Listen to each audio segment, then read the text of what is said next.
नमस्कार दोस्तों, स्वागत है आपका द वायरल वन और द निडर आवाज़ में। आज हमारे साथ मौजूद हैं फर्रुखाबाद की खास शख्सियत डॉक्टर अरविंद गुप्ता जी। आइए बात करते हैं इनसे, जानते हैं समाज के बारे में, पार्टी के बारे में और इनके निजी व्यक्तित्व के बारे में। आइए बात करते हैं। डॉक्टर साहब, स्वागत है आपका हमारे चैनल। नमस्कार।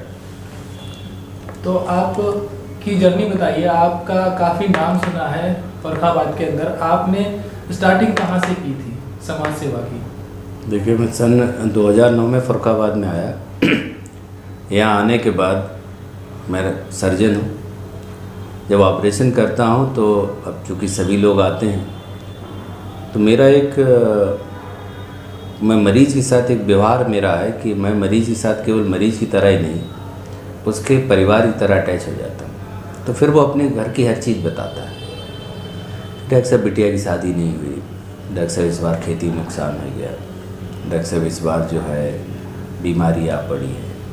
अब क्या होता है कि तब मुझे लगा कि केवल बीमारियों का इलाज करने से ही हम समाज का भला नहीं कर पाएंगे, हमें कुछ और भी सोचना होगा। तब फिर मैं समाज सेवा में उतरा और समाज सेवा का भी मैंने एक तरीका दूसरा अख्तियार किया। मैं देख रहा था कि मान लीजिए मैं कोई भी काम करता हूँ, मेरे पास जितना भी पैसा मैं सब कुछ अगर दे दूँ तब भी ऊँट के मुँह में जीरे से ज़्यादा कुछ नहीं। तब फिर मेरा दिमाग गया सरकारी योजनाओं पर, क्योंकि समाज कल्याण विभाग में हज़ारों करोड़ रुपए आता है गरीब जनता के लिए। फिर मैंने यहाँ पर 23 सरकारी योजनाओं के फॉर्म छपवाए, उनका दिशा निर्देश कई विभागों में जाके जानकारी ली, उनसे दिशा निर्देश लिए कि अगर मान लो ये योजना है जैसे वृद्धावस्था पेंशन है, तो इस वृद्धावस्था पेंशन का लाभ लिया कैसे जा सकता है, टू द पॉइंट हमें बताओ। उसने टू द पॉइंट बताया, मैंने उनका प्रिंट करा दिया। इस तरीके से फिर हमने गांव-गांव जाके, अब जैसे 12 रुपये में 2 लाख रुपए का एक्सीडेंटल बीमा। आप अगर सोच के देखिए, कभी कोई एक जो खेतिहर या मजदूर व्यक्ति है वो काम पे जाता है और रास्ते में उसकी दुर्घटना हो जाती है तो वो तो चला गया, लेकिन उसके पीछे जो बचा हुआ परिवार है उसकी जिंदा मौत हो जाती है। क्योंकि वही शख्स था जो जब दिन सुबह जाएगा, शाम काम करके जो पैसा लेके आएगा उसी से उसके घर का खाना बनेगा। हम और आप पूरे समाज में सब जगह कटोरा लेके भीख मांग लें तब भी 5-10 हज़ार रुपये ज़्यादा नहीं जुटा सकते, लेकिन अगर हम उसका एक्सीडेंटल बीमा करा दें 12 रुपये हर आदमी दे देगा। मेन प्रॉब्लम है कि उसे ना वो फॉर्म मिल पाता है, ना वो तरीका पता है कैसे होना। अगर ऐसा कुछ होता है, जैसे डेथ सर्टिफिकेट आप सबमिट करेंगे 2 लाख रुपए उसके अकाउंट में आ जाएंगे। तो मुझे लगता है कि ये ज़्यादा अच्छी समाज सेवा है, बशर्ते कि हम खुद किसी को 1500-2000 रुपये दे के मदद करें। अच्छा, आपकी पहली पसंद, जहाँ तक मेरा मानना सुनना है, आपकी पहली पसंद बीएसपी बहुजन समाज पार्टी थी। फिर आपका समाजवादी पार्टी में एंटर या प्रवेश कैसे हुआ? देखिए, मेरी जो है, मैं शुरुआत से अच्छे लोगों के लिए डिवोटेड रहा। मेरे लिए किसी पार्टी का कोई पर्टिकुलर नहीं था। मुझे था कि जो काम करता है, जैसे बहन मायावती जी ने बड़ा अच्छा काम उस टाइम किया, लॉ एंड ऑर्डर की व्यवस्था बहुत अच्छी रही, हमें उनके साथ जुड़ाव हो गया। फिर अखिलेश जी आए। अखिलेश जी ने कई ऐसी योजनाएं शुरू करी जो वास्तव में उत्तर प्रदेश की बहुत बड़ी ज़रूरत थी, तो मैं उनकी भी खुल के तारीफ़ करता था। मुझे हमेशा ये था कि जो भी लोग हों, जिस पार्टी को हों, अच्छे लोग हों, उनके साथ ही जुड़ा जाए। तो आप ये बताइए कि अगर आपको फर्रुखाबाद में नेतृत्व करने का मौका मिले, किस तरह से आप पब्लिक यानी जनता का भला करना चाहेंगे? देखिए, मेरा एक ही सपना है कि फर्रुखाबाद के बच्चों का भविष्य उज्जवल हो। और डॉक्टर वही अच्छा माना जाता है जिसे बीमारी के बारे में पहले से पता हो। फर्रुखाबाद में हमारे पास आज स्थिति है कि हमारे यहाँ कोई भी रोज़गार का कोई भी साधन नहीं, इंडस्ट्रीज़ नहीं है, किसी भी तरीके कोई ऐसी चीज़ नहीं जिससे यहाँ के युवाओं को रोज़गार मिले। वादे तो सबने किए, बारी बारी सब आए भी। लोग कहते हैं कि वादे सब करते हैं, आने के बाद सब भूल जाते हैं।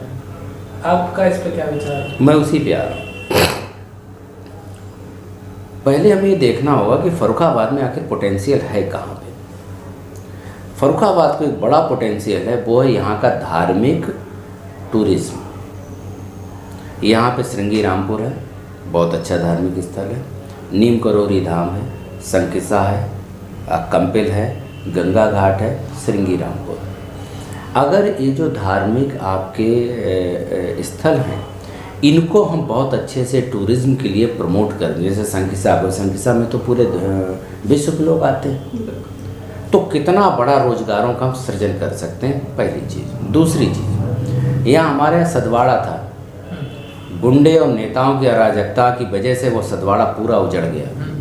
उन सदवाड़े के बहुत से व्यापारी मेरे संपर्क में कि डॉक्टर साहब आप सत्ता में आते हैं तो हम चाहे दिल्ली में बैठे हों, चाहे गुजरात में बैठे हों, चाहे बॉम्बे में बैठे हुए हैं, हम फर्रुखाबाद में निवेश करने के लिए तैयार हैं। तीसरी चीज़, यहाँ पर टेक्सटाइल पार्क की ज़मीन आवंटित हो रखी है, लेकिन उस पर काम नहीं शुरू हुआ। यहाँ का इंडस्ट्रियल एरिया ज़मीन आवंटित हो चुकी है, लेकिन काम शुरू नहीं हुआ, क्योंकि यहाँ के जो नेता हैं वो उसमें काम शुरू होने से पहले ही कमीशन अपना चाहते हैं। मीन्स बीजेपी के नेता सभी इस समय तो मैं कहते मैं इस चीज़ से बिल्कुल नहीं। फर्रुखाबाद तो पिछले चार दशकों से बिल्कुल बद से बदतर हो रखा है। किसकी सरकार नहीं है?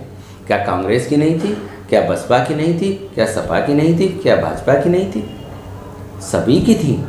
लेकिन फर्रुखाबाद एक ऐसी, फर्रुखाबाद के लिए एक बड़ा अच्छा सा गाना है कटी पतंग पिक्चर का कि आकाश से गिरी मैं एक बार कट के ऐसे, दुनिया ने फिर ना पूछो लूटा है मुझको कैसे। ये बिल्कुल 100% सटीक बनता है फर्रुखाबाद। जो भी जनप्रतिनिधि आया, कोई ऐसा जनप्रतिनिधि नहीं रहा जो अरबपति नहीं बन गया, लेकिन हमारा फर्रुखाबाद वो बस से बदतर होता चला गया।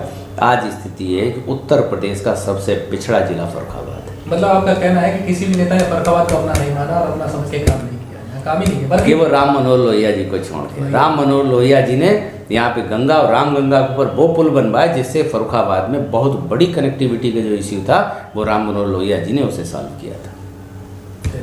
तो क्या उम्मीद है आपकी सीट क्लियर होगी? संगठन अगर देगा सीट जरूर लड़ेंगे और उम्मीद यही करता हूँ कि 100% सीट जीत के दूंगा। किस तरह से आप काम करेंगे वर्ग लोगों के बीच?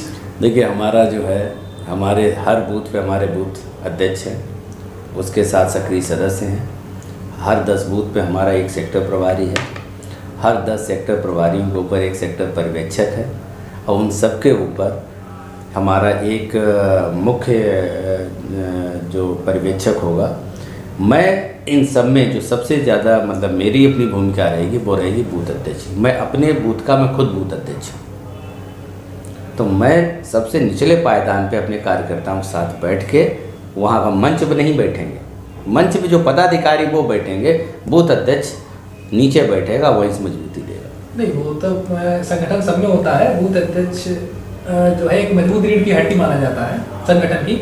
लेकिन मेरा कहना ये, जैसे पार्टियाँ एक प्रलोभन देती हैं कि हम बिजली फ्री करेंगे, पानी फ्री करेंगे, एजुकेशन फ्री करेंगे, आप निजी तौर पर फर्रुखाबाद की जनता के लिए क्या करेंगे पार्टी से छोड़कर अपने व्यवहार से? देखिए, मेरा अपना जो है, मैं 2017 से लगातार कार्य कर रहा हूँ। असल में यहाँ की कई समस्याएं थी, उनके ऊपर जब मैंने विचार किया तो सरकारी योजनाओं का जो लाभ था वो हमने अब तक 3.25 लाख परिवारों तक पूरे ज़िले में पहुँचाया।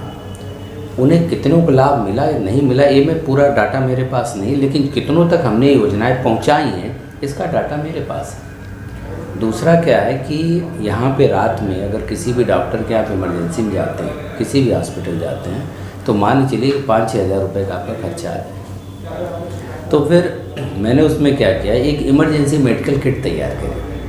9 तरीके की इमरजेंसी होती है, 9 तरीके, एक लिफाफे के अंदर 9 लिफाफे हैं और हर लिफाफे में 3-3 टैबलेट्स हैं और उसके ऊपर प्रिंट भी है किस बीमारी में क्या देना। नतीजा क्या है कि मैंने अभी तक 15,000 जो किटें थी वो हमारी अमृतपुर विधानसभा में बटी हैं। 48,000 से ऊपर किटें जो है हमारी सदर विधानसभा में ऑलरेडी घरों में पहुंच चुकी हैं। साथ में हम लोग क्या करते हैं कि लोगों को जागरूक करते हैं कि बच्चों को अपने संस्कारवान बनाइए और बीमारियों से अपने आप को कैसे बचाइए। उसके स्टिकर हमने बनवा रखे हैं जो घरों में लगे हुए हैं। साथ में क्या है कि कोरोना टाइम में हमने जो है कि कोरोना टाइम में आप अपनी बॉडी की इम्यूनिटी कैसे अच्छी बने और कैसे उसका बचाव करें, उसके भी हमने स्टिकर बना दिए। वो भी हम लोग अभी तक लाखों की तादाद में लगवा चुके हैं। मुद्दे की बात, सबसे बड़ी बात यह है कि हर पार्टी दलित वर्ग का वोट बैंक के लिए पीछे भागती है, चाहे बीजेपी हो या बीएसपी हो या सपा हो, अन्य आम आदमी पार्टी, कांग्रेस, हर वर्ग दलित वोट वर्ग के पीछे भागता है। आप अगर दलित वोट बैंक को अपनी तरफ खींचेंगे तो किस प्रकार आकर्षित करेंगे? जो वोट बैंक सपा में जाए या आपके निजी व्यवहार पर आपको जाए? आप मुझे कभी भी जाति और धर्म से बांट नहीं सकते, निश्चित तौर पर मैं कह दे रहा हूँ। मेरे लिए फर्रुखाबाद वालों की एक ही पहचान है कि वो फर्रुखाबाद का है। किस धर्म से, किस जाति से, इसे ना डॉक्टर अरविंद ने पहले कभी माना और ना अब मानेंगे और ना भविष्य में कभी मानेंगे। नहीं, ऐसा होता है कि दलित वर्ग का कहना ये कि मान लीजिए अखिलेश यादव जी की सरकार आती है तो बड़ा अत्याचार होते हैं, यादव लोग बड़ा मतलब मारते कूटते हैं लोगों को, और जो विधायक बनते हैं वो कोई मदद नहीं करते, उनकी इस तरीके के बयान आते हैं सामने। देखो, सीधी सी बात यह है कि जो भी जनप्रतिनिधि होता है, अगर वो वास्तव में जनप्रतिनिधि है तो उस क्षेत्र के अभिभावक के रूप में वो जनप्रतिनिधि होना चाहिए। उस क्षेत्र की जनता उसके बच्चे की तरह होनी चाहिए। अब किसी बच्चे पे अगर कोई अत्याचार होता है और पिता अगर उसमें खड़ा नहीं होता तो लानत है ऐसे जनप्रतिनिधि पे, जो अपने ही क्षेत्र की जनता के ऊपर अगर अत्याचार होता हुआ देखता है तो ऐसे जनप्रतिनिधि तुरंत ही इस्तीफा दे देना चाहिए। एक चीज़ निश्चित आप मानी चलें, जो खुरापाती तत्व हैं जिस दिन डॉक्टर अरविंद सत्ता में आए जिला छोड़ देंगे। बहुत अच्छी बात, इसमें कोई दो राय नहीं है। चलिए, आप लास्ट सवाल ये है कि आप फर्रुखाबाद की जनता को क्या संदेश देना चाहेंगे? ऑन कैमरा बताना। मैं केवल यही देना चाहूँगा कि इस बार जब भी कोई वोट मांगने आए तो उससे दो सवाल करिएगा। पहला कि पिछले 5 साल में तुमने किया क्या है, और दूसरा कि तुम अपनी जीविका चलाने के लिए, अपने बीवी बच्चों को खर्चे चलाने के लिए, अपने माँ बाप को खर्चा देने के लिए और अपना खर्चा कराने के लिए क्या काम करते हो। ऐसा तो नहीं कि राजनीति को ही तुम धंधा बना के अपनी उन्नति करना चाहते हो। बस ये 2 सवाल सबसे ज़रूर पूछना। निश्चित तौर पे केवल एक ही व्यक्ति बचेगा, वो डॉक्टर अरविंद बचेंगे। चलिए, ये थे डॉक्टर अरविंद जी और इनका बहुत बहुत धन्यवाद करेंगे हमारे चैनल से जुड़े और अपनी बातें रखी। आगे ही आपको ऐसे ही व्यक्तित्व से मिलवाते रहेंगे। उसके लिए आप देखते रहिए the viral one, the leader आवाज़। जय भीम, जय भारत, धन्यवाद।